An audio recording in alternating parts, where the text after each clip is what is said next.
బియ్యపిండి, గోధుమ పిండి, బొంబాయి రవ్వ, జొన్న పిండి ఒక్కొక్క కప్పు తీసుకుని, ఒక స్పూను ఉప్పు, కారం, జీలకర్ర వేసేసి, కొత్తిమీర సన్నగా తరిగి వేసేసుకుని, మజ్జిగతో కానీ లేదంటే పెరుగుతో కానీ నీళ్ళతో అయినా కలిపేసుకోవచ్చు.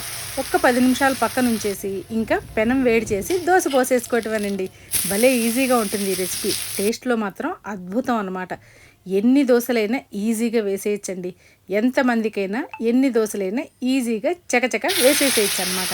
దోస పెనానికి అంటుకుంటుందన్న సమస్యే ఉండదండి. ఈ సూపర్ రెసిపీ ఒక్కసారి మీరు కూడా ట్రై చేసేయండి. ఎప్పుడన్నా బిజీ మార్నింగ్స్‌లో వర్కింగ్ ఉమెన్స్‌కి కానీ, లేదంటే బ్యాచిలర్స్‌కి కానీ ఈజీగా బ్రేక్‌ఫాస్ట్ అయిపోవాలంటే ఇలా దోస ట్రై చేయండి. భలే ఉంటుంది. టేస్ట్ మాత్రం అద్దిరిపోతుంది. ఇందులోకి చట్నీ కూడా ఏం అవసరం లేదండి. కారం వేసాము, మజ్జిగతో కలిపాం కాబట్టి పుల్లగా, కారంగా మధ్యలో జీలకర్ర తగులుతూ అద్దిరిపోతుందన్నమాట. నేనైతే ఈ దోసల్లోకి రెడీమేడ్ పప్పుల పొడి ఉంటుంది కదా నా దగ్గర, అది బౌల్లో వేసేసుకుని కాస్త పెరుగు వేసి చక్కగా కలిపేశానండి. ఇన్స్టెంట్ చట్నీ రెడీ అయిపోయిందనమాట.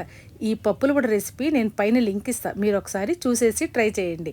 దోశ ముక్క తుంచుకుని ఈ చట్నీ నంచుకుని తింటే ఇంకా అద్భుతహానేనండి. సూపర్గా ఉంటుందన్నమాట. దోశ కూడా ఎంత పలచగా వస్తుందో చూసారా? ఇంకేంటి చూస్తున్నారు? ఓ లైక్ కొట్టేయండి.